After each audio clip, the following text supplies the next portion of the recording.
C'était hier, en 1930. Le journal Le Matin fait sa une sur un reportage du grand écrivain Joseph Kessel. Aux confins de l'Afrique noire, Kessel a enquêté sur une pratique que l'on croyait d'un autre temps, la traite négrière. Sous ses yeux, des caravanes d'hommes, de femmes et d'enfants, épuisés, enchaînés.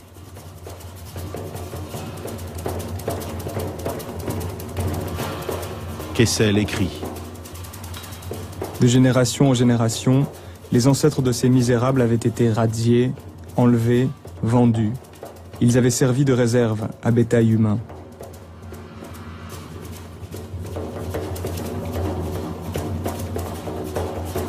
Kessel parle à des esclaves. L'une d'elles lui dit « Je ne me rappelle plus d'où je suis. Il y a très longtemps, près d'une grande forêt, un village a brûlé. Des hommes m'ont enlevé. J'ai eu beaucoup de peine à marcher loin avec eux. J'ai eu bien des maîtres, bien des enfants. Je ne me souviens plus. Les maîtres m'ont vendu, on m'a pris les enfants. » Les gardes sont des Arabes. La destination finale de leur bétail humain, l'Arabie Saoudite et le Yémen. À l'époque, les récits de Kessel fascinent l'Europe. Mais l'histoire s'oublie vite.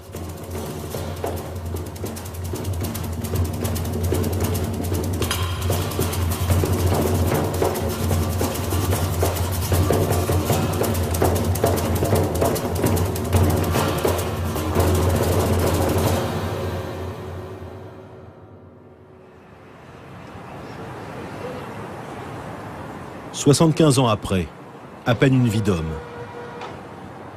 À l'UNESCO, le bras armé de l'ONU pour la culture et l'histoire. La caisse de résonance de la mémoire universelle. Comme tous les ans, l'UNESCO organise une journée mondiale de commémoration de l'esclavage. Mais dans les discours des orateurs, la traite décrite par Kessel, la traite vers le monde arabe, est absente. Je voudrais, au nom de l'UNESCO, vous remercier pour célébrer une des plus grandes tragédies de l'humanité, la traite négrière et l'esclavage.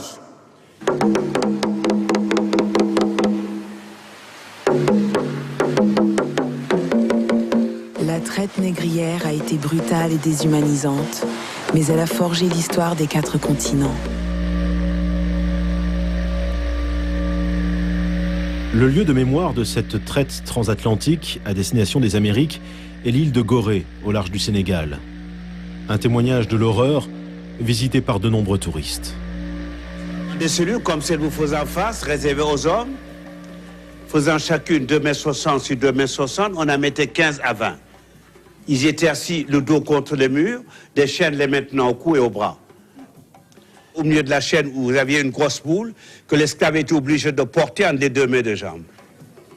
Rendez-vous compte, pendant 3 siècles et demi et sans répit, traqués, chassés, arrachés à leur sol natal comme les racines des temps, sous la torture et l'humiliation. Comme le montre cette carte, que l'on enseigne dans les écoles, depuis la côte atlantique, pendant plus de 3 siècles et demi, 12 millions de Noirs ont été déportés vers les Amériques. Déportés par des Européens. Une traite inhumaine, dans des conditions barbares, fondées sur un racisme absolu, où les Noirs étaient considérés comme des sous-hommes.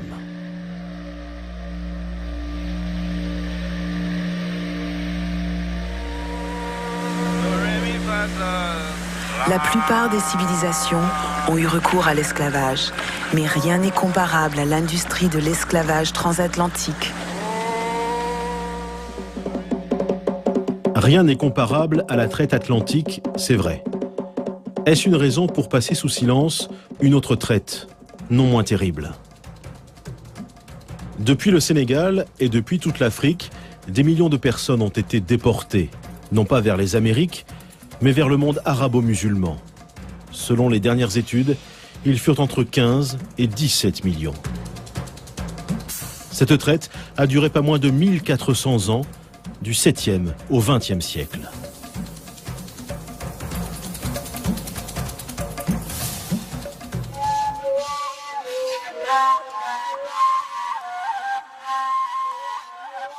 Une traite pourtant réduite à quelques légers pointillés sur la carte de l'UNESCO. Alors même que d'éminents historiens travaillent sur cette question. Il faut sortir de l'ombre aussi ces esclaves qui ont été victimes d'une autre forme de traite et d'autres formes d'esclavage et quelque part leur rendre aussi justice à travers ces études. Salah Trabelsi est l'un des meilleurs spécialistes des traites musulmanes. Lui aussi est confronté régulièrement aux effets de l'ignorance. J'ai assisté récemment à un colloque au Maroc et un assistant donc, au colloque qui a pris la parole pour dire écoutez, je ne comprends pas qu'on puisse en effet associer donc, ou comparer l'esclavage en terre d'islam avec les autres formes d'esclavage, puisque chez nous, donc, les esclaves ont été toujours bien traités.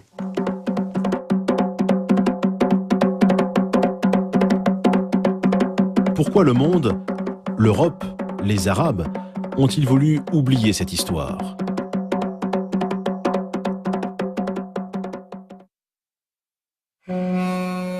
L'esclavage fut pratiqué depuis la nuit des temps par tous les peuples, égyptiens, romains ou grecs.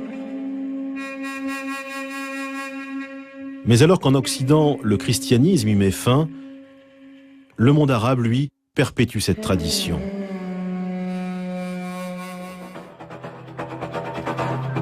Au 7e siècle, tout s'accélère avec l'arrivée de l'islam et les conquêtes des troupes musulmanes qui contrôlent rapidement de larges territoires.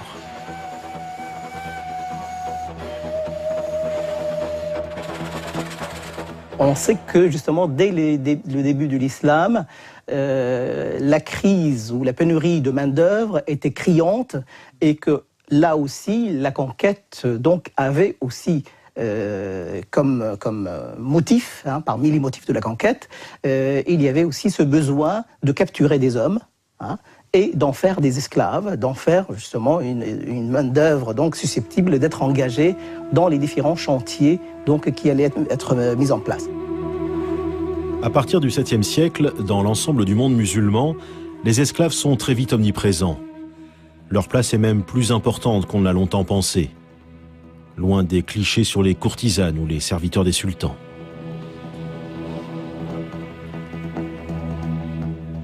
La recherche aujourd'hui montre que les effectifs d'esclaves étaient plus importants et qu'ils existaient non seulement dans les demeures bourgeoises, mais qu'ils existaient aussi dans les campagnes, et qu'ils étaient employés non seulement en tant que travailleurs domestiques, mais aussi en tant que travailleurs productifs, sans parler de l'armée, etc. Il y a parallèlement à cela une réalité terrible qui est celle des esclaves qui travaillaient dans les mines, des esclaves qui travaillaient dans les chantiers hydrauliques, des esclaves qui travaillaient dans les mines de sel.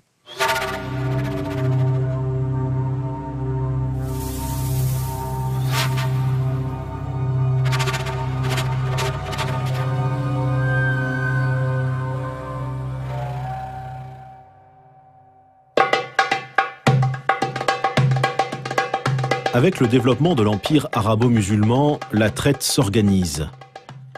Comme la traite atlantique, elle est affaire de professionnels. De puissants trusts régissent ce commerce, comme ceux du Caire. Dès le Moyen-Âge et jusqu'au XIXe siècle, il existe même un syndicat des négriers qui négocie des commandes publiques avec l'État. Dans un monde musulman où toute la vie est régie par la religion, l'esclavage, bien sûr, n'y échappe pas. Le Coran recommande, certes, de n'être pas trop dur avec les esclaves, mais il autorise cette pratique. L'esclavage n'est pas justifié du fait de la religion, mais la religion légifère sur l'esclavage. L'essentiel, c'est que c'est une société inégalitaire dans les faits, et cette inégalité est reprise dans les textes et légitimée par les textes, puisque le Coran parle en plusieurs termes des esclaves sans jamais remettre en question leur statut. Et le contraire eût été étonnant, parce qu'à l'époque, il était, dans le paradigme de l'époque, il est impossible de penser ces sociétés sans esclavage. En principe, l'islam n'autorise à réduire en esclavage que les non-musulmans. C'est ainsi qu'au cours des siècles, des centaines de milliers d'Européens, probablement 1 million, sont capturés. Mais l'Occident se défend. Comme les esclaves blancs se font rares, les musulmans se tournent de plus en plus vers l'Afrique.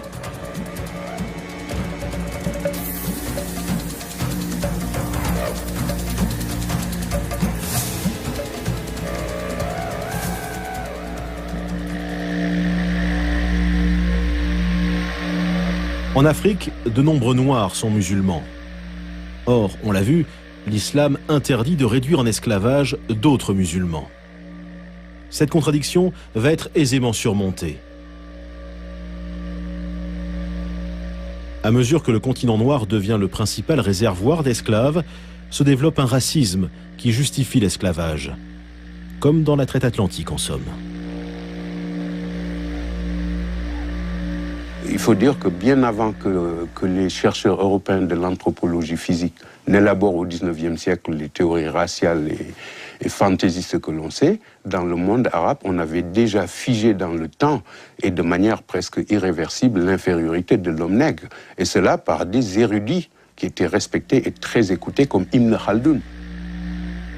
Ibn Khaldoun, grand lettré du XIVe siècle, qui pourtant écrit « Les seuls peuples à accepter l'esclavage sont les nègres, en raison d'un stade inférieur d'humanité, leur place étant plus proche du stade animal. » Il est sûr qu'il y a, et là justement j'ai montré qu'il y a beaucoup de qualificatifs, beaucoup disons toute une vision du noir, de l'esclave, comme un être inférieur, etc. Il y a plusieurs termes en arabe. Pour dire esclave, on dit abd.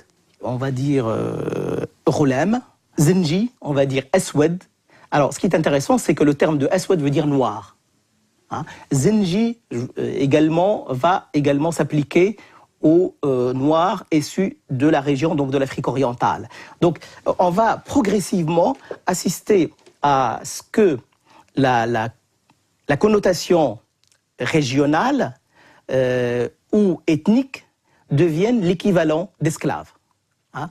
Et encore aujourd'hui, dans les sociétés maghrébines, à titre d'exemple, dans le sud de la Tunisie, plutôt que de dire noir, on dit un esclave, on dit abd.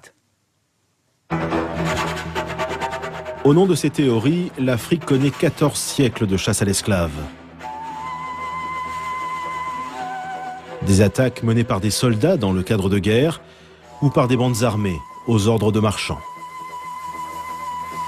Ces attaques, bien sûr, sont d'une violence inouïe. C'est le feu qui est mis dans les cases. C'est des attaques frontales, bien sûr, contre des populations démunies de défense. Et bien sûr, par la suite, bien sûr, c'est un arrachement donc de ces personnes à leur famille, à leur pays. Pour capturer un esclave, les assaillants tuent en moyenne 2 ou 3 personnes. Et dans les villages, il y a une marchandise que l'on recherche particulièrement.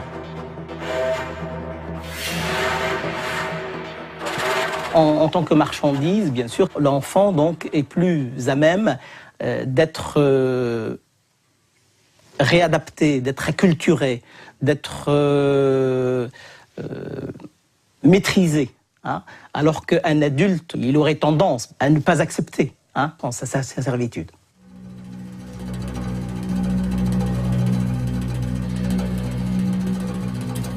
Une fois capturés, pour les esclaves, adultes ou enfants, commence alors un long périple.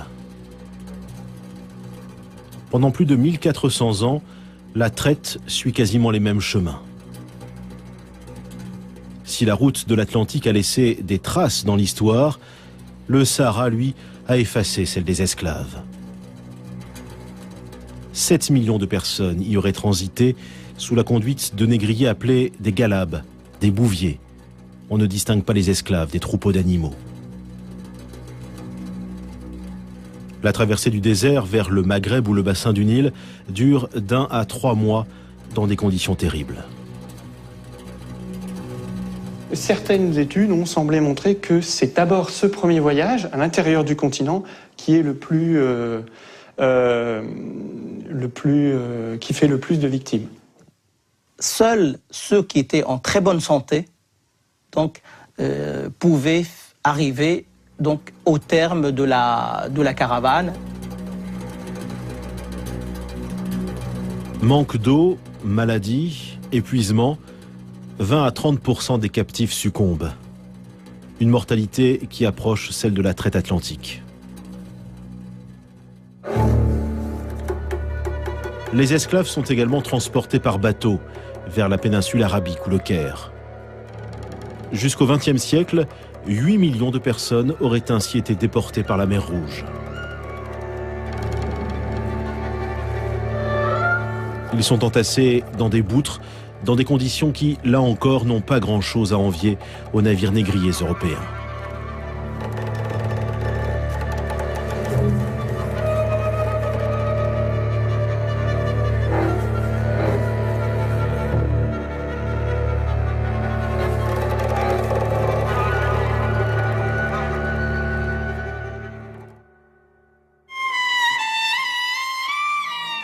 Les survivants arrivent vers les marchés aux esclaves du Caire, de Bagdad, d'Istanbul, de la Mecque ou de Tombouctou. Là, une partie d'entre eux subit une terrible opération, la castration. Ce qui est triste à dire, c'est que les ateliers de castration, c'est que la nature de l'opération elle-même est une opération qui, malheureusement, donc, laisse très peu de chance pour l'enfant châtré. Donc l'espoir de survie de l'enfant sont quand même assez minimes. Les opérations de castration faisaient périr entre 70 et 80%. Ça vous donne une idée du massacre. Ce qui explique le prix très élevé également de l'eunuque sur les marchés.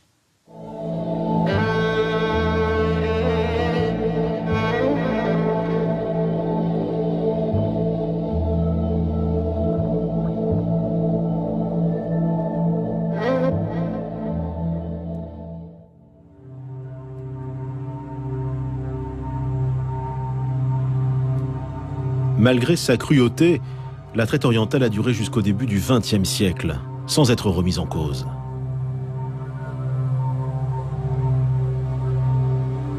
On passe alors des dessins à la photographie.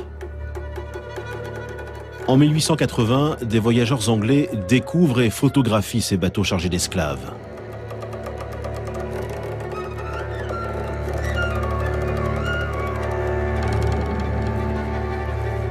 Les bateaux proviennent de l'île de Zanzibar, au large de l'actuelle Tanzanie. Depuis le XVIIIe siècle, ce comptoir arabe est devenu une plaque tournante du commerce. Zanzibar, c'est l'autre Gorée, une Gorée dont on parle peu et que l'on visite rarement. Chaque année, environ 15 000 esclaves sont parqués ici, dans des conditions épouvantables, avant d'être déportés vers l'Arabie, voire le Brésil.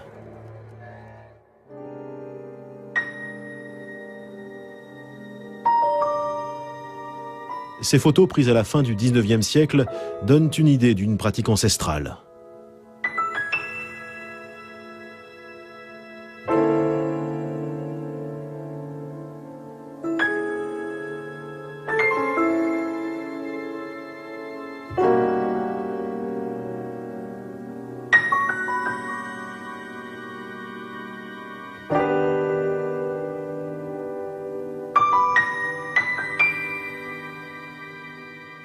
Ce cliché, tout aussi exceptionnel, montre des esclaves au travail, dans une plantation de clous de girofle. En 1830, 100 000 esclaves travaillent dans les plantations de Zanzibar. Ils sont soumis aux mêmes tâches qu'aux Amériques. La mortalité y est équivalente, car les mauvais traitements de la part des maîtres sont monnaie courante. Une petite catégorie, une petite classe de planteurs domine une énorme masse servile. Et l'essentiel de la production est assuré par des esclaves.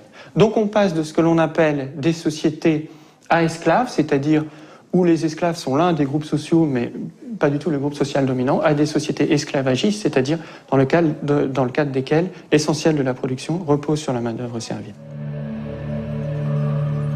Le palais du sultan témoigne des fortunes qui s'édifient sur ce commerce des êtres humains.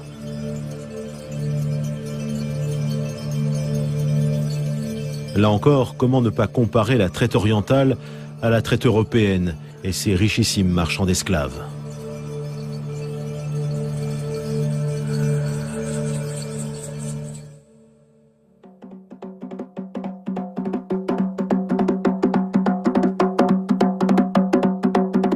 Les traites négrières ont une autre facette qui est généralement occultée.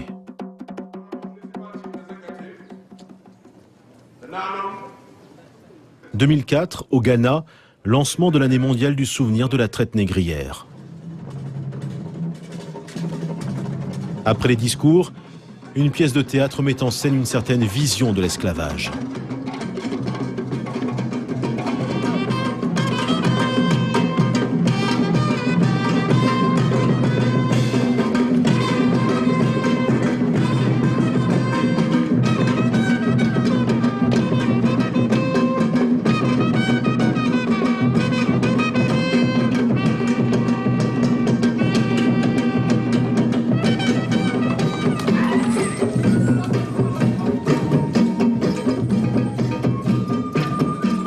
Une histoire en noir et blanc.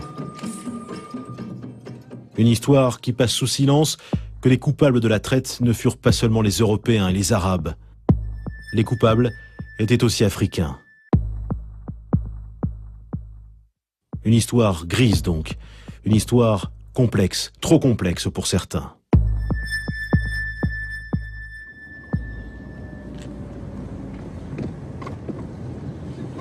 Historien de renommée mondiale, Ibrahima Thioub est l'un des rares Africains à travailler sur la dimension africaine de l'esclavage. L'un des rares à pointer la responsabilité d'Africains dans les deux traites, orientale et atlantique.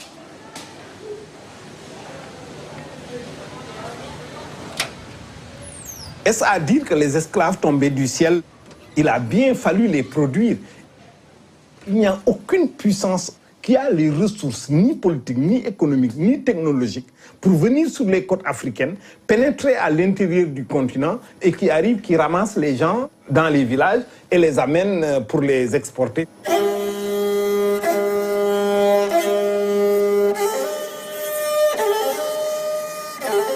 C'est parce que des groupes sociaux africains, des élites africaines ont très bien compris l'avantage qu'ils pouvaient tirer de ce facteur externe qui arrive sur les côtes africaines et servir de relais pour la capture des esclaves, organiser une économie assez efficace qui ne pose aucun problème moral à personne à cette époque.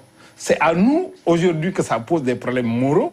Évidemment, les Africains n'ont pas attendu que les Européens leur expliquent ce que c'est que l'esclavage pour l'inventer tout seul, c'est évident. Bon, après, il y a toute cette question, est-ce que les victimes peuvent être coupables en même temps? On préfère une situation simple où il y a les bons et les méchants. Or, dans la réalité, il y a des bons, il y a beaucoup de méchants et la plupart des situations sont grises.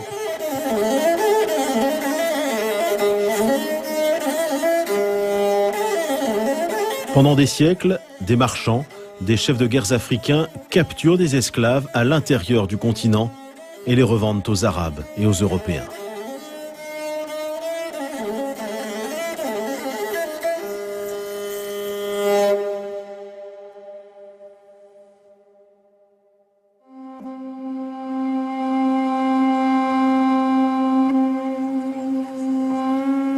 L'existence de ces intermédiaires témoigne d'une autre réalité, plus taboue encore, occultée par cette histoire en noir et blanc.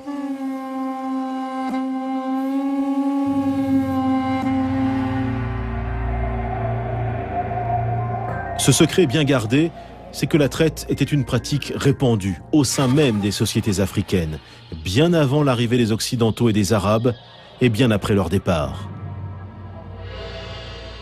Des millions d'Africains ont été réduits en esclavage par d'autres Africains. 14 millions, selon l'historien anglais Patrick Manning. Au long des siècles, l'esclavage est partout, dans les champs, parmi les concubines, dans l'armée. Tout le monde peut, à tout moment, devenir esclave. L'esclave, c'est l'autre, c'est l'étranger. Donc d'asservir les étrangers, ça peut se justifier de beaucoup de façons. C'est parce que ce sont des sauvages. Beaucoup de peuples considèrent leurs voisins comme sauvages. C'est même peut-être la définition de sauvage, c'est celui qui est à côté. Hein. On voit ça pour la Grèce aussi.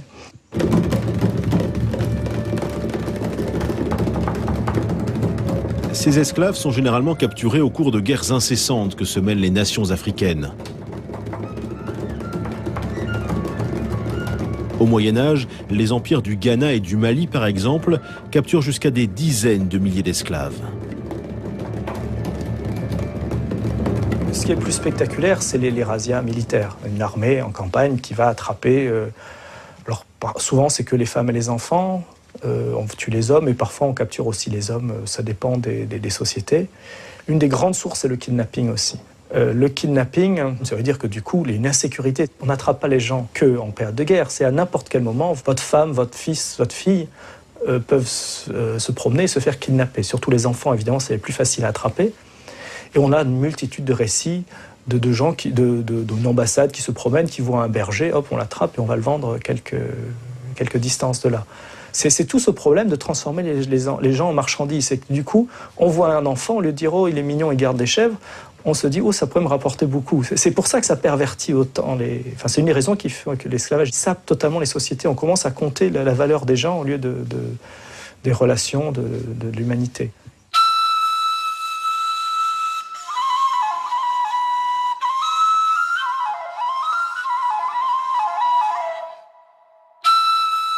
Parfois, des chefs de village vendent des enfants ou des adultes pour éponger leurs dettes. Alors, au long des siècles, des caravanes sillonnent l'Afrique. Une traite cachée, loin des regards, loin de la mémoire.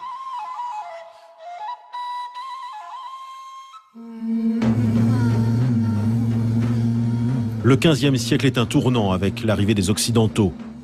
La demande explose, les stocks d'esclaves augmentent. L'esclavage interne à l'Afrique est amplifié par la demande des Européens. La traite atlantique des esclaves a développé une violence sans précédent dans les sociétés africaines à partir du XVe siècle. Des royaumes prospèrent uniquement autour de l'esclavage, se faisant des guerres perpétuelles pour s'approvisionner en bétail humain.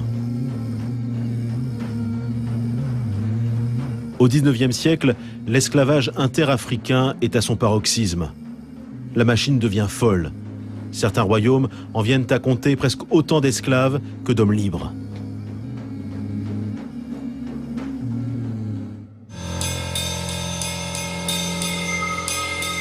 Occidentaux, musulmans, africains, tout le monde a participé à la traite négrière. Et pendant longtemps, personne n'a songé à remettre en question cette loi du plus fort.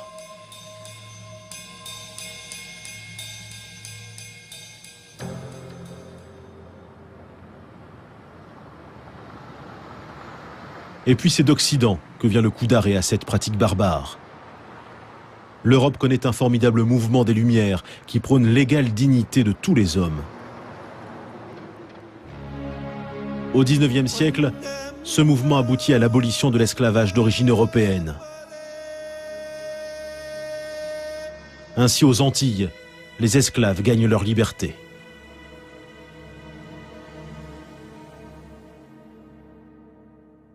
L'opinion publique occidentale prend conscience de l'horreur d'une pratique qu'elle avait acceptée et découvre la cruauté des traites orientales ou africaines. C'est l'époque où des journaux publient ces descriptions édifiantes.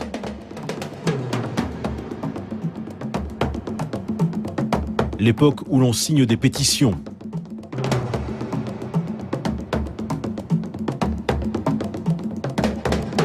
L'époque où la lutte contre l'esclavage devient un argument pour justifier la colonisation.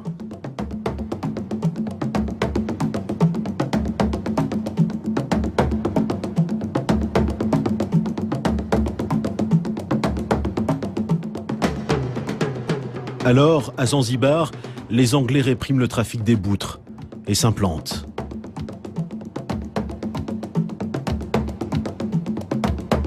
Au Maghreb ou en Afrique de l'Ouest, les Français libèrent les esclaves et s'installent.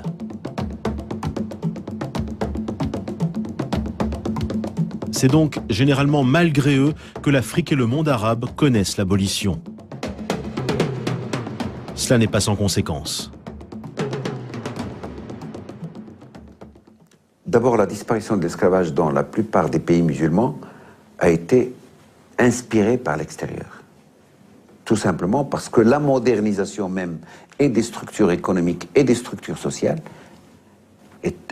est d'origine exogène. L'Occident est en train de dominer le monde et c'est comme ça que l'esclavage a été aboli. Il n'a pas été aboli dans un souci de construction de société moderne. C'est pas du tout ça.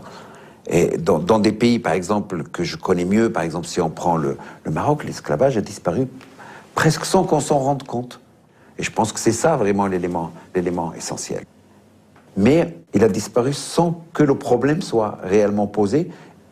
C'est dommage, parce que je pense que c'est quelque chose qui aurait mérité d'être posé comme problème, qui aurait mérité d'être négocié comme un vrai passage vers la modernité.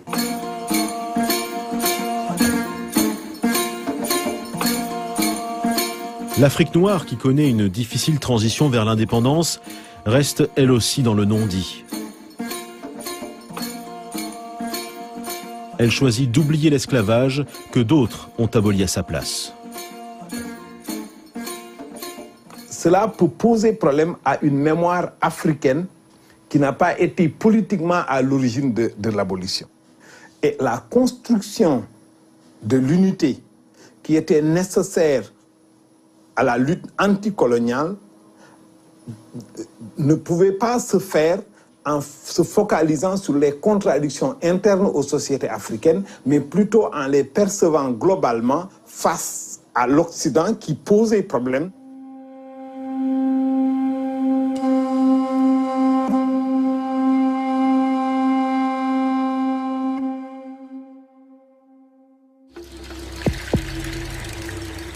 Aujourd'hui, l'époque de la décolonisation est révolue.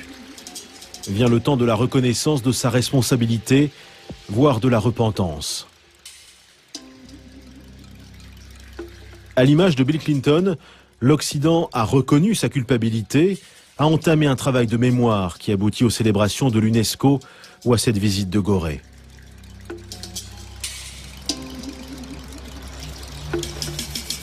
Now is the time to complete the circle of history. Les négriers européens sont à juste titre mis au pilori. Pas les autres, les négriers arabes ou les rois africains. Pourquoi l'UNESCO, chargée justement de dire la mémoire universelle, a-t-elle tant de mal à faire la lumière sur toutes les traites ?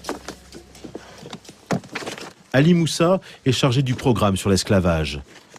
Il est à l'origine d'un travail remarquable et pousse sans relâche les États membres de l'organisation à s'intéresser aux traites africaines et arabes, avec difficulté. Il y a des réticences dans les sociétés et au niveau des pays. Je crois qu'il serait malhonnête de ne pas le reconnaître. Parce que c'est une question douloureuse, parce que c'est une question qui soulève tellement de choses émotionnelles et affectives. Ce qui est sûr, il y a des résistances au niveau des États, des décideurs politiques, au niveau de la société, des sociétés civiles, parce que comme je vous dis, c'est une question très délicate. Et c'est normal, d'une certaine manière, qu'il y ait des résistances. Parce que certains peuvent se dire, ouvrir la boîte de Pandore de cette mémoire, mais ça remet en cause tout. Ça peut susciter même je dirais, mais aussi des sentiments de culpabilisation. Culpabilité, c'est le mot qui fait peur.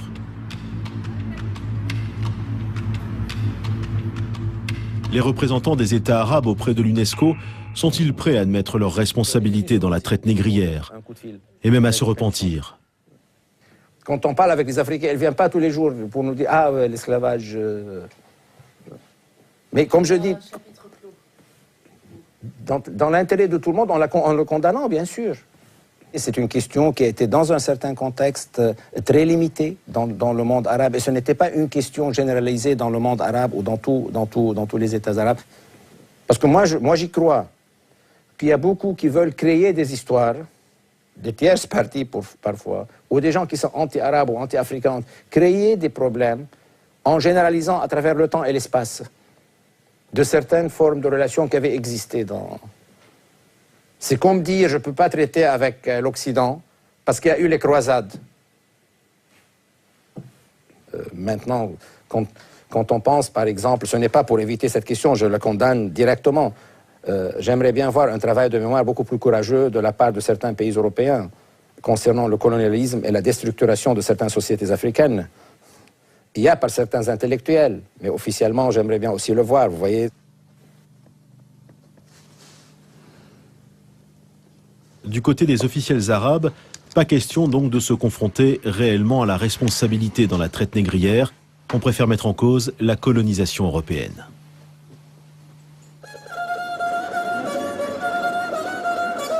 Chez les élites africaines elles-mêmes, dont beaucoup sont musulmanes, le sentiment d'une solidarité avec le monde arabe l'emporte sur l'exigence d'un travail de mémoire.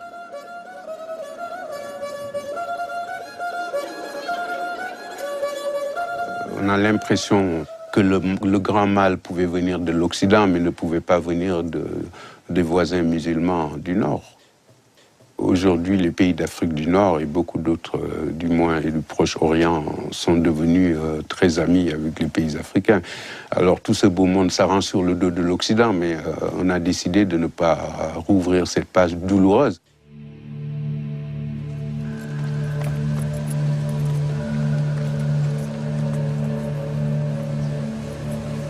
Il existe toutefois des historiens ou des intellectuels courageux qui ont décidé de regarder l'histoire en face, parfois contre leur propre société. Le professeur Tube est de cela. Un événement l'a marqué, une conférence en 2001 pendant laquelle il a osé sortir des discours convenus et parler de toutes les traites. Quelle a été la réaction de l'auditoire? Dans l'auditoire, il y avait des Européens, il y avait des Africains. J'ai fait exprès de ne pas dire des Blancs et des Noirs. J'aurais pu le dire. Pour moi, les problèmes que je posais étaient des problèmes inodores, incolores et sans saveur, que c'était des banalités et que personne ne s'occuperait de ma communication. La réaction de la salle, en tout cas du côté des Africains, a été d'une violence à laquelle je ne m'attendais pas du tout. Je ne savais pas que c'était aussi chaud et aussi violent. Le sujet que j'abordais, c'était d'une sensibilité, d'une telle sensibilité. Franchement, je n'en étais pas conscient. Mais j'ai senti que dans la salle, il y en a qui se sont levés pour dire que ce que vous racontez, c'est des histoires, vous allez trop vite. Mais je n'ai entendu aucune critique réelle de ma communication, une critique scientifique. Mais ce qui me l'explique, c'est ceci. C'est que quand j'ai terminé mon exposé à Bamako, qu'il y a eu cette réaction violente, mais peu scientifique, mais plutôt réaction épidermique à ma communication, quand je suis sorti de la salle, des Africains sont venus me voir. Ils n'étaient pas très nombreux, mais quand même c'est assez représentatif de quelque chose pour me dire, vous savez, ce que vous dites là, c'est vrai, vous avez raison. On doit explorer cet aspect des choses, mais il ne faut pas le dire devant les Blancs. Et les Européens sont venus me voir, en aparté toujours, pour me dire, félicitations monsieur, je pense exactement la même chose que vous. Vous êtes très courageux de le dire, mais je n'ose pas le dire parce qu'on va m'accuser de raciste. Après avoir écouté ces deux positions que je comprends très bien, je me suis dit, mais où sont les historiens? Il est grand temps de prendre le taureau par les cornes. Ibrahima Tube raconte sans doute une histoire trop complexe pour une époque qui a besoin de vérités simples.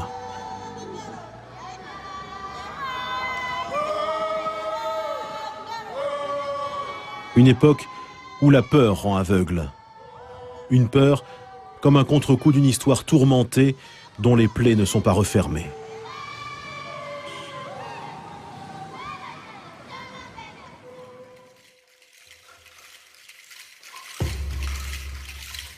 En Occident aussi, la véritable histoire des traites négrières est ignorée.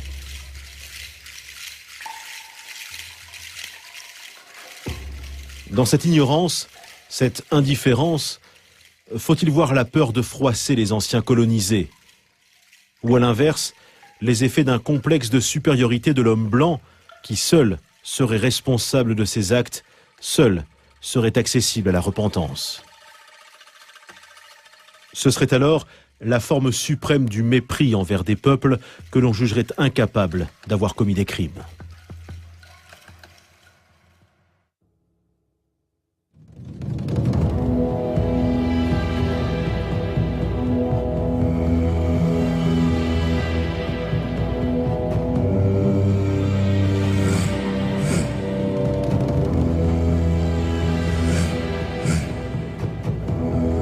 En 1939, Saint-Exupéry décrit dans Terre des Hommes une scène à laquelle il assiste au cours d'un séjour au Maroc.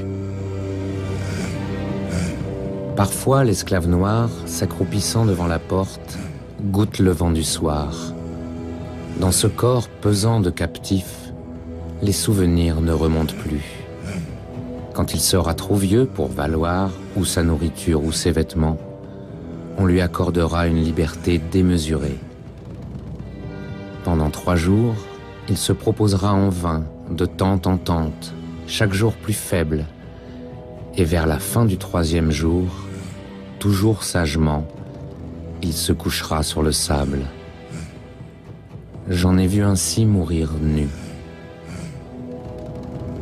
Les morts coudoyaient leur longue agonie, mais sans cruauté.